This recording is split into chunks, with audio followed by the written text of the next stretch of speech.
Poštovani osmaci, dobar dan. Evo još jednog ovog časa na daljinu. Na redu je poslednja lekcija vezana za temu Drugi svetski rat u svetu i ona se zove karakteristike Drugog svetskog rata. Već na prethodnim časovima mogli ste zaključiti da je Drugi svetski rat bio zaista veoma krvav. Rekli smo da je odneo preko 50 miliona života, da su u njemu upotrebljena nova, veoma moćna oružja. Međutim, Drugi svetski rat je po mnogo čemu još karakterističan. Na prvom mestu po jednom potpuno novom načinu ratovanja, o kojem smo već pričali, ali danas ćemo to i ponoviti.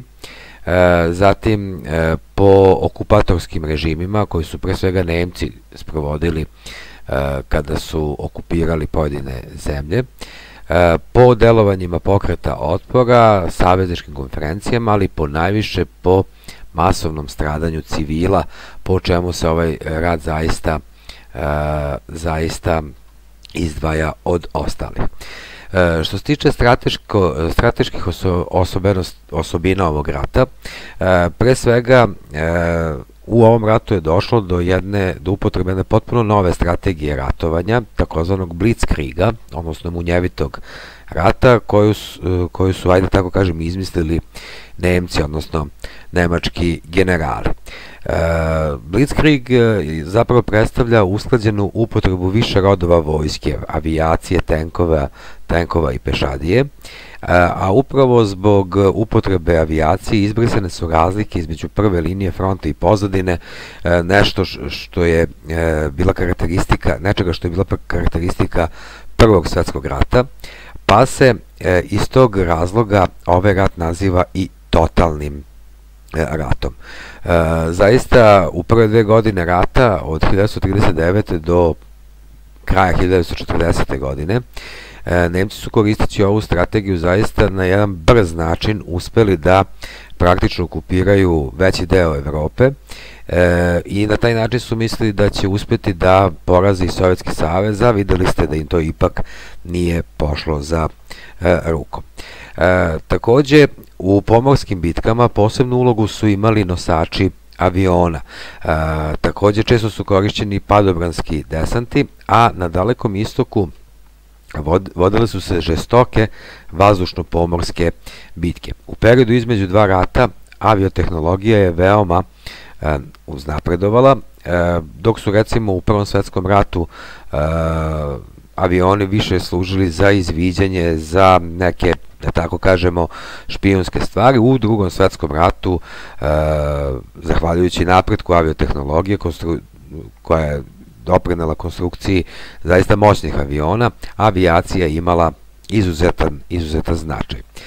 Na ovim slikama možete videti koji su sve avioni korišćeni u vreme Drugog svetskog rata. Vidite čuveni britanski avion lovac Spitfire, zatim japanski avion Zero, kao i nemačke avione Messerschmitt i Focke-Wulf.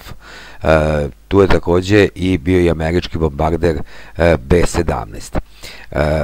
Veliku ulogu u ratu imale su i oklopno mehanizovane jedinice, a tenkovi koji su u Prvom svetskom ratu više imali na neki način zastrašujuću ulogu kada su se pojavljivali na zapadnom frontu, sada su zaista imali veliku ulogu. Na ovim slikama vidite tenkove koje su koristili Nemci, Sovjeti i Amerikanci. Čuveni nemački tank Panzer i još čuveni ruski tank T-34, dobio naziv jer je konstruisan 1934. godine. Amerikanci su dugo zaostajali po ovom pitanju i do kraja rata oni nisu imali veoma moćan tank. Ovaj tank koji vidite na ovoj donjoj desnoj slici je bio tehnološki na mnogo nižem stepenu od nemačkog tanka Panzer, a kamoli od ruskog tanka T-34. Jedno od najubitačnijih oružja Crvene armije, vojske Sovjetskog saveza, bio je čuveni višecevni bacač Kaćuša, gde vidite sliku sa donje leve strane. Na sledećoj slici, odnosno na sledećim slikama, možete vidjeti kako su izgledali vojnici zaraćenih strana. Sa leve strane vam je nemački vojnik, zatim vidite dva sovjetska vojnika, američki vojnik i britanski vojnik sa svojim ličnim naoružanjem. Malo pre rekoh da su u Drugom svetskom ratu često izvođeni padobranski desanti. Na ovoj slici možete vidjeti fotografiju jednog od padobranskih desanata u Normandiji. Vidjet ćete kada budemo pričali o Jugoslaviji u Drugom svetskom ratu da je i na tlu Jugoslavije izvršen jedan veliki padobranski desant 1944. godine kod bosanskog grada Drvara. Na sledećim slikama možete vidjeti nosače aviona, američki nosač aviona Enterprise kao i japanski nosač aviona Akagi. Zahvaljujući upotrebi nosača aviona, praktično na velikim morskim prostranstvima Pacifika su se bitke mogle nesmetano izvoditi, dakle nije bio potreban aerodrom da bi avioni uzletali i sletali, nego se to radilo sa ovakvih nosača aviona. Bitna stvar u Drugom svetskom ratu bila je okupacija. Kako su koju državu osvojili, odnosno vojno porazili, Nemci su je okupirali. I manje više svuda su zavodili isti način okupacije. Pre svega, Nemcima je okupirana teritorija bila potrebna za iskorišćavanje te prirodnih bogatstava te teritorije, i bez obzira o kojoj zemlji je reč, Nemci su pre svega za potrebe svoje ratne mašine, svoje ratne mašinerije gledali da što više iskoriste, odnosno eksploatišu prirodna bogatstva tih osvojenih teritorija. Mora se reći da su u zapadnoevropskim zemljama Nemci imali blaži okupacioni režim nego u istočnoevropskim, pre svega zbog one svoje rasističke politike, gde su slovenske narode koji su živeli i koji žive u istočnoevropskim zemljama Nemci smatrali nižim rasama, odnosno manje vrednim nacijama od njihove nemačke nacije. U svim okupiranim zemljama nemački okupator se oslanjao na svoju okupacionu vojsku i domaće izdajnike. Kada bi neku državu okupirali, Nemci bi odmah zavodili strahovladu i teror, praćenu masovnim hapšenjima, terorom i tako dalje. Pre svega, želja im je bila da uvođenjem ove strahovlade spreče izbijanje bilo kakvog ustanka, bilo kakve pobune. Međutim, kada je Nemačka napala Sovjetski savez juna 1941. godine i kada je praktično sve raspoložive vojne snage usmerila na ruski front, Nemci su se u okupiranim zemljama više oslanjali na takozvane kolaboracioniste, odnosno na domaće izdajnike. U svim zemljama ih je bilo, a najpoznatiji domaći izdajnici su Vidkun Quisling, koga možete vidjeti na ovoj slici, koji je bio predsjednik norveške vlade za vreme okupacije. On je bio Norvežan po nacionalnosti, ali je u potpunosti sarađivao sa nemačkim okupatorom, a sa desne strane je Maršal Pétain, premijer one takozvane Višijevske Francuske, onog srednjeg i južnog dela Francuske koje Nemci nisu okupirali, ali ta Višijevska Francuska je bila u potpunosti satelitska zavisna država od Trećeg rajha, a na njenom čelu je bio Maršal Pétain. Inače, zanimljivo, bio je jedan od junaka i heroja Prvog svetskog rata u borbi protiv isto Nemaca. Međutim, eto, u Drugom svetskom ratu bio je saradnik nemačkog okupatora. Inače, po ovom predsjedniku norveške vlade za vreme okupacije, Vidkunu Quislingu, nastao je izraz koji se i dan danas koristi za domaće izdajnike, Quislinzi. Ono po čemu je Drugi svetski rat najkarakterističniji jesu žrtve koje on doneo. Već smo rekli da je u Drugom svetskom ratu bilo preko 50 miliona žrtava, a da su oko 85% žrtava civili. U svakom ratu civili stradaju, recimo u Prvom svetskom ratu od nešto više od 10 miliona žrtava, negde oko 2 miliona bilo civilnih žrtava, međutim kao što malo pre rekoh, u Drugom svetskom ratu je praktično 85% žrtava su činili civili. Zašto je to tako? Zato što su Nemci pre svega u okupiranim zemljama sprovodili tu svoju nacističku, rasističku politiku, gde su Jevreje, Rome, slovenske narode smatrali nižim rasama i iz tog razloga su Nemci još pre rata, a naročito za vreme rata, najpre u Nemačkoj, a zatim i u drugim okupiranim zemljama, podizali koncentracione logore. Koncentracionih logora je bilo u Evropi preko 2000. Postojali su radni logori koji su obično podizani pored nekih fabrika, rudnika i tome slično, gde su logoraši iz okupiranih zemalja, uglavnom su to bili zarobljeni vojnici ili neko ko je bio hapšan u okupiranim zemljama, radili teške fizičke poslove i živeli u krajnje nehumanim uslovima. Međutim, koncentracioni logori ili takozvani logori smrti su zapravo bili logori koji su stvoreni da bi se ostvarilo ono što je Hitler govorio u međuratnom periodu, odnosno da bi se svet očistio od tih takozvanih nižih rasa, a pre svega se tu misli na Jevreje, Rome i na slovenske narode.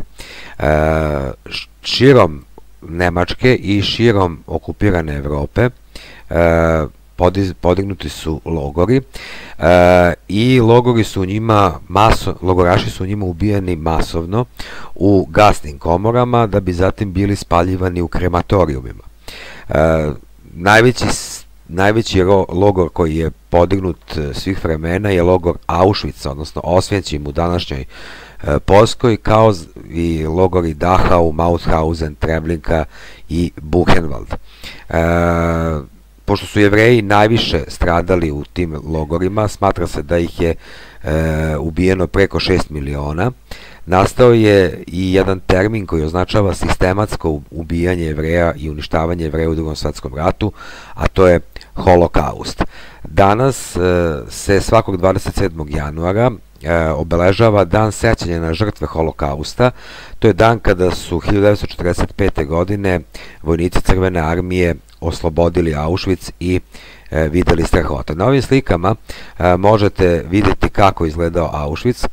Na ulazu u logor, ovdje vidite na gornjoj levoj fotografiji, piše Arbeit macht frei, vrlo ovako ironično, rad oslobađa, a ovdje sa donje leve strane vidite barake u kojima su bili smešteni logoraši, a sa desne strane možete vidjeti fotografiju krematorijuma u kojima su logoraši spaljivani nakon gušenja u gasnim komorama. Na ovim slikama možete da vidite kako su ti nesvesni logoraši izgledali, a evo vidite i ove vrlo potresne slike masovnih grobnica u tim logorima. Zbog surove okupacije u svim okupiranim zemljama jeste bilo izdajnika, ali bilo je i pokreta otpora. Pokrete otpora osnivali su rodoljubi patriote koji se nisu mirili sa okupacijom njihove zemlje. Međutim, obzirom da su vojske tih zemalja kapitulirale, bile poražene u borbi protiv Nemaca i obzirom da su Nemci praktično skoro sve vojnike odvodili u zarobljeništvo, članovi pokreta otpora su uglavnom bili momci starosti 17-18 godina. To nisu bile vojske koje su imale organizovano snabdevanje hranom, naoružanjem, niti su imali školovan vojnički kadar, tako da su pokreti otpora izvodili uglavnom manje diverzije, sabotaže, napadali okupacione snage i tako dalje. To je podizalo moral stanovništva u okupiranim zemljama, ali nažalost izazivalo i veoma surove odmazde i osvetu nemačkih okupacionih snaga u tim zemljama. Najpoznatiji pokreti otpora delovali su u Francuskoj, čuveni francuski rezistens, na čijem čelu je bio general Charles de Gaulle, kao i u Grčkoj Jugoslaviji, o čemu ćemo posebno pričati. Za vreme Drugog svetskog rata, kao što znate, postojao je jedan baš onako stvoreni savez koji se zvao Trojni pakt, odnosno savez sila osovina, i taj savez su činile Nemačka, Italija i Japan. Sa druge strane, nije bilo kao u Prvom svetskom ratu savez sila Antante, postojala je antifašistička koalicija koju su činile Velika Britanija, Sjedinjene Američke Države i Sovjetski savez, ali taj savez, te tri velike sile, nikada nije onako zvanično stvoren. Lideri tih zemalja, Stalin Sovjetskog saveza, Churchill kao premijer Velike Britanije i Franklin Delano Roosevelt kao predsjednik Sjedinjenih Američkih Država, nazivani su Velikom trojicom, odnosno Velikom trojkom. Za vreme rata Velika trojka se sastala 2 puta na konferenciji u Teheranu, o kojoj smo pričali na prošlom času, krajem novembra 1943. godine, i na konferenciji u danas ruskom, a tada sovjetskom gradu Jalti na poluostrvu Krimu u proleće 1945. godine. Već smo rekli da je na Teheranskoj konferenciji Velika trojka donela odluku o otvaranju novog fronta u zapadnoj Evropi, a na Krimskoj konferenciji na Jalti, februar 1945. godine, saveznici su dogovorili o podeli interesnih zona nakon rata, pošto je tada već bilo izvesno da će Nemačka doživeti poraz. Ja volim da kažem da je na Krimskoj konferenciji posebno seme onoga što će se posle Drugog svjetskog rata nazvati hladnim ratom, a koji je predstavlja zapravo sukob dve najveće sile, svetske sile posle Drugog svjetskog rata, Sjedinjenih Američkih Država i Sovjetskog saveza. Na ovim slikama možete vidjeti fotografije sa konferencija na Teheranu sa leve strane. Vidite na toj fotografiji sa leve strane Stalin, u sredini Roosevelt i sa desne strane Churchill, a na Krimskoj konferenciji februar 1945. vidite u sredini Roosevelta, on je tada već bio veoma bolestan, neposredno po povratku u Sjedinjene Američke Države predsjednik Roosevelt je umro, a zamenit će ga njegov dotadašnji zamjenik Harry Truman.